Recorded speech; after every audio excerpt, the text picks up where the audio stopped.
ہمارا lesson number 3 ہے توصیف کا خواب۔ توصیف کا خواب علامہ راشد الخیری کی تحریر ہے۔ علامہ راشد الخیری نے اپنی تحریروں کے ذریعے اخلاقی اور اصلاحی سبق دیا ہے۔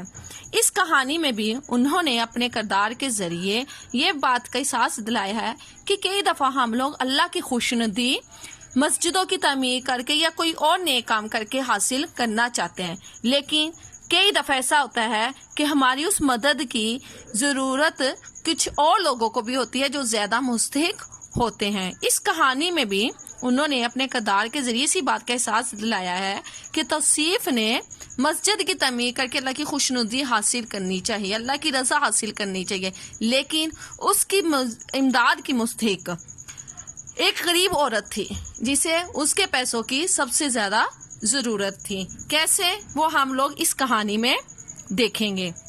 آئے اس کہانی کی ہم لوگ پڑھائی شروع کرتے ہیں۔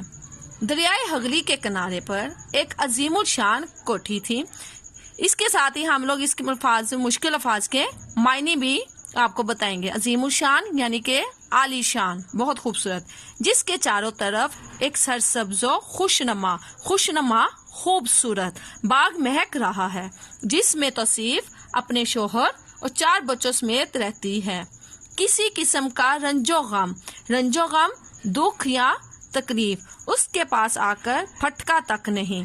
داؤد یعنی کہ توصیف کے سسر کا نام داؤد ہے، نے یہ کوٹھی کئی لاکھ روپے کے صرف سے ایک گاؤں میں بنوائی تھی۔ صرف استعمال خرچ اور دور دور کے معماروں نے اپنی صنعت مطلب اپنی کاریگری کے ایسے نمونے دکھائے تھے کہ آدمی دیکھ کر دنگ رہ جاتا تھا یعنی کہ حیران رہ جاتا تھا۔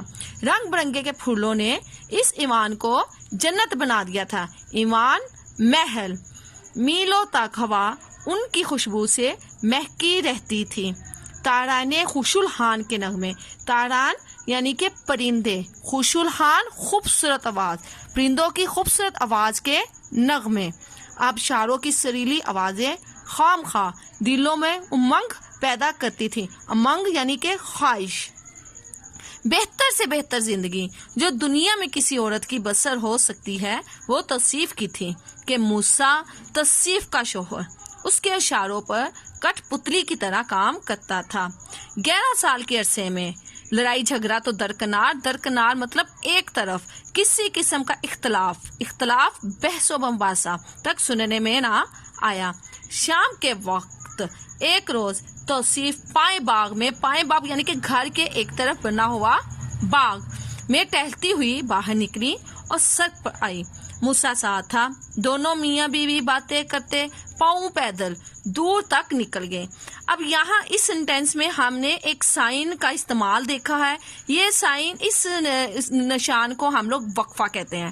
اس نشان کا مطلب ہے کہ جہاں بھی یہ نشان ہوگا وہاں ہم لوگ تھوڑی دیر وقفہ کریں گے، جیسے آدمی نہ آدم زاد، سرد موسم، شام کا وقت، مسافت خاک نہ معلوم ہوئی، یہاں تک کہ دونوں ایسی جگہ پہنچے جہاں ایک عمارت کی ٹوٹی ہوئی دیواریں اور گری ہوئی محرابیں مطلب مینار۔ آپ نے دیکھا ہوگا کہ مسجد کے کچھ طرف مینار بنے ہوتے ہیں، ان میناروں کو محرابیں کہتے ہیں۔ اس کے مسجد ہونا کا پتہ دے رہی تھی۔ توصیف ایک ایسی ماں کے دوسرے پلی اور ایسے باپ کی گود میں بڑی تھی جہاں مفلسی نے مذہب کی وقت مطلب اہمیت رگوں میں کوٹ کر بھر دی تھی۔ گو تغیر حالت مطلب بدلتے ہوئے حالات نے توصیف کے خیالات میں بہت کچھ فرق کر دیا تھا، مگر اسلام کی عظمت اور جہیز میں لے کر سسرال پہنچی تھی۔ اس وقت یہ دیکھ کر کہ خانہ خدا اس حالت میں ہو اور کتے اور گیدڑ اس میں رہیں، دل پر ایک چوٹ سی لگی اور اس نے مصمم ارادہ کر لیا، مصمم یعنی کہ مضبوط، کہ مسجد از-سر-نو تعمیر کرا دوں۔ از-سر-نو یعنی کہ دوبارہ۔ واپسی پر چند قدم کے فاصلے پر اس نے ایک ٹوٹی ہوئی جھونپڑی دیکھی۔ نامعلوم کیا دن میں آئی کہ قریب پہنچی اور دیکھا کہ ایک غریب عورت اپنے 2-3 بچوں کے لیے خاموش بیٹھی ہے۔